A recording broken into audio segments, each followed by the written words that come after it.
bagaimana sih caranya kita ingin bayar aku laku tanpa harus kena denda dan bunga. Ini fakta yang akan saya sampaikan.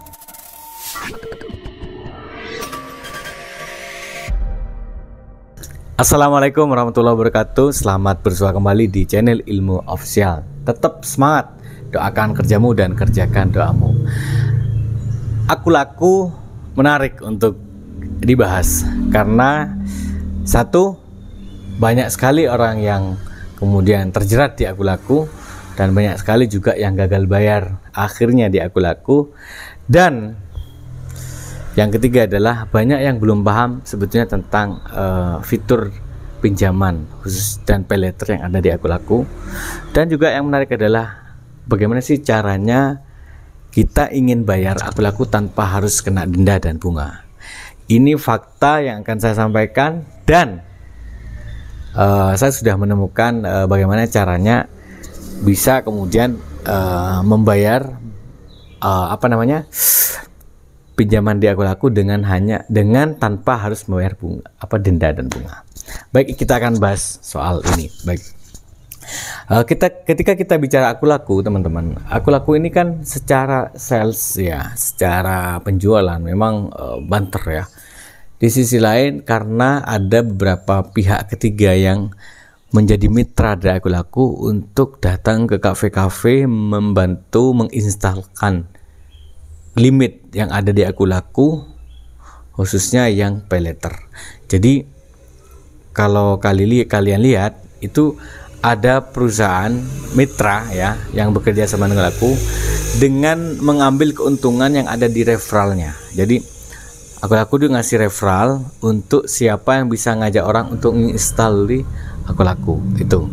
Itu mungkin efek dari maraknya, meningkatnya mitra aku laku yang gesit dan begitu semangat lah datang ke kafe-kafe, ke tempat perkumpulan orang-orang, komunitas-komunitas, akhirnya mengajak orang untuk menginstal, memasukkan datanya di aku laku hingga keluar limit. Disitulah mereka tertarik untuk apa? Untuk melakukan pembelian menggunakan fasilitas pay later. Begitu juga ada fitur pinjaman di aku laku yang kemudian setelah lancar di pay later, kemudian dia coba pinjaman. Kan ada dua pinjaman tuh di aku laku. Ada yang pinjaman seperti bukan SP pinjam, yang pinjaman kita pinjam dikasih limit terus bulan depannya nggak ngansur itu. Jadi 1 bulan aja. Jadi kalau pinjam 1 juta, misalnya cair 800 dengan dipotong admin segala macam, kemudian nanti kita bayar 1 juta. Nah itu istilahnya pinjaman yang kebutuhan mendesak. Ada yang angsuran, seperti yang angsuran ini biasanya kerjasama dengan Bank Neo sama dengan pay later tadi. Dia dikasih limit dulu, dilengkapi, terus sampai lancar, limitnya bagus, over, mau diambil lagi, akhirnya gagal bayar, ada seperti itu. Jadi ada 3 fasilitas pinjaman yang ada di aku laku yang akan saya bahas, dan bagaimana kalau kalian hari ini gagal bayar di situ, aman atau tidak, masuk slik OJK atau tidak, ada debt collector atau tidak, dan bahkan bagaimana kalau kemudian kita punya uang atau ingin nyicil kembali tanpa harus bayar pokoknya. Baik, kita bahas ini. Pertama, saya memulai dari cerita. Jadi tadi malam ini saya kedatangan teman saya sendiri yang kemudian menjadi nasabah aktif di aku laku ya. Dia sudah pakai hampir setahun, dan teman ini cerita ke saya bahwa karena ekonominya sudah tidak stabil, dia harus memilih angsuran yang jalan di KUR, karena dia di KUR ngambil banyak dan pakai jaminan. Jadi dia takut jaminannya terambil, akhirnya dia harus memutuskan untuk gagal bayar di pinjol aku laku. Dan setelah hampir setahun dia ditelepon tiap hari, bahkan kata dia kantornya itu sampai ditelepon, dan bahkan karena kantornya ini ngerti kenapa kamu kok bisa terjerat di aku laku, terus kenapa kamu kok nggak dibayar aja. Dia ceritakan apa adanya, dia sampaikan apa adanya, bahkan ke teman-teman yang ditelepon kondar kondisi ekonomi seperti ini, akhirnya dia lega. Bahkan juga ke keluarganya dia sampaikan apa adanya, dan komitmen dia untuk tetap harus bayar. Dan benar, Ketika dia ditelepon lagi oleh aku laku, dia jawab dengan baik. Dia bilang, saya ini bukan pencuri, saya tidak kabur, saya tetap ada di rumah. Mau kalian datang ke rumah saya samperin, tapi nggak ada yang datang katanya. Saya udah nunggu ini nggak ada yang datang, katanya udah sampai di sini sebenarnya. Jadi screenshot GPS dari si DC itu dia lihatkan ke saya kayak gitu. Ternyata nggak ada yang datang. Akhirnya bang tadi karena dia punya niat untuk bayar. Setelah ditelepon dia bilang, bapak atau siapa ini katanya. Dia cerita kalau ini petugas aku laku bagian penagihan yang udah kerjasama gitu kan. Dia udah lebih dari 3 bulan kabarnya ya.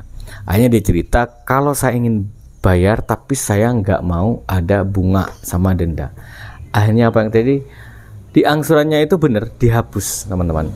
Jadi hanya bayar pokoknya saja. Nah ini yang saya ceritakan sebagai penyemangat buat kalian yang hari ini lagi terjerat di aku laku dan bingung kok bunga saya besar, kok denda besar. Nggak usah bingung dan nggak usah panik. Kenapa? Karena aku laku ini adalah salah satu platform pinjol yang udah terverifikasi atau mendapatkan izin dari Otoritas Jasa Keuangan.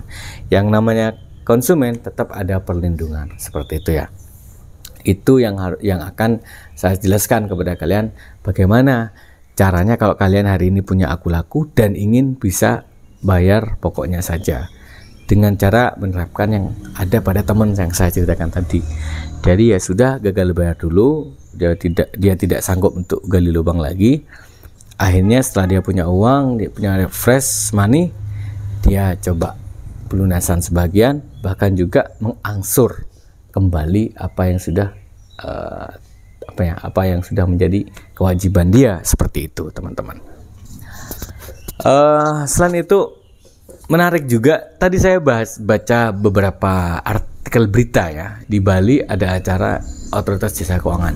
Jadi di berita tadi itu dijelaskan bahwa sekarang pemerintah itu sudah menghapus hampir 4.000 pinjaman ilegal, tapi dia tidak sanggup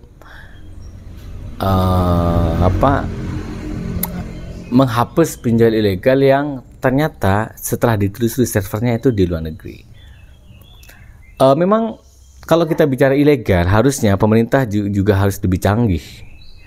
Bisa jadi server luar negeri itu kan yang punya orang Indonesia, kan kita nggak tahu. Makanya harus ada keterlibatan semua pihak, baik dari pemerintah, kemudian dari pihak yang punya lembaga yang terlibat di lembaga keuangan tentunya ya, dengan yang kemudian misal ditelusuri di Tiongkok atau di Singapura misalnya, servernya sudah kerjasama dengan mereka. Semudah itu karena saya sebagai warga sipil tentu resah ya melihat pertumbuhan dari pinjol ilegal yang sampai hari ini masih banyak memakan korban masyarakat yang nggak paham. Kalau nggak paham ya dianggap rezeki. Kalau nggak paham itu yang mereka resah. Fotonya diedit kah, seperti dibuat foto telanjang, kemudian KTP-nya diedit, disebar. Bahkan juga ada beberapa orang yang cerita ke saya, dia seorang dosen, dia tidak sengaja terjerat dengan pinjol ilegal, akhirnya KTP-nya disebar ke mahasiswanya. Jadi cukup panik lah, cukup malu. Tapi ini buat teman-teman yang nonton video ini, kalau kalian kena pinjol ilegal, jelas saya sangat setuju Pak Mahfud sekarang, jangan bayar. Jadi gak usah bayar sekalian. Terus apa bahayanya? Gak ada bahayanya. Dia gak masuk Sri OJK, ya kan? Enak dong. Hanya kamu disebar datanya, sudah disebar aja. Wong datanya cuma KTP, kan gitu. Yang penting dia tidak bisa. Yang penting dia jangan kamu anggap sebagai orang yang nakut-nakuti kamu tiap hari. Sudah, ganti nomor, ganti Gmail, udah selesai, tidak ada masalah. Terus bagi juga temen yang kemarin depresi karena soal utang, ditipu temannya, terus akhirnya terjerat utang. Seperti yang udah saya jelaskan di video sebelumnya. Jadi kalau kalian hari ini memikirkan sesuatu yang tidak bisa dikendalikan oleh pikiran, maka saat itu Anda tentu akan depresi. Pikirkan yang bisa dikendalikan aja. Itu stoisme ya. Kalau saya wawancara dengan video sebenarnya dengan podcast dengan Mas Herlianto yang udah tayang. Kalian bisa lihat sendiri di situ ya, teman-teman. Jadi apa yang terjadi pada kita pikirkan, kita petakan mana yang bisa kita pikirkan dan dikendalikan oleh pikiran kita, mana yang tidak. Sama dengan hujan misalnya. Kalau sedang hujan saat ini, ya kita nggak bisa mengendalikan hujan. Yang bisa kita lakukan adalah punya payung atau tidak, punya jas hujan atau tidak, kan seperti itu. Jadi khawatir bagaimana teman-teman nanti menilai saya, itu kan tidak ada di pikiran, tidak bisa dikendalikan oleh kita. Pikiran orang lain apa bisa kita kendalikan? Nggak bisa kan? Yang bisa kendalikan adalah kita minta maaf kepada mereka. Yang bisa kita lakukan adalah kita sampaikan saat ini sedang diuji, sedang jadi korban oleh pinjol. Jadi untuk video kali ini memang saya bagi pembahasannya tadi aku laku, terus soal pinjol ilegal, dan kemudian yang ketiga adalah bagaimana cara kita mengendalikan saat kita sedang punya masalah di pinjaman online. Semoga bermanfaat. Ini saja yang bisa saya sampaikan. Jangan lupa subscribe, like, dan komen jika menurut kalian bermanfaat untuk membantu pertumbuhan channel saya, dan silakan di-share ke teman-temannya. Jangan lupa doakan kerjamu, kerjakan doamu. Assalamualaikum warahmatullahi wabarakatuh.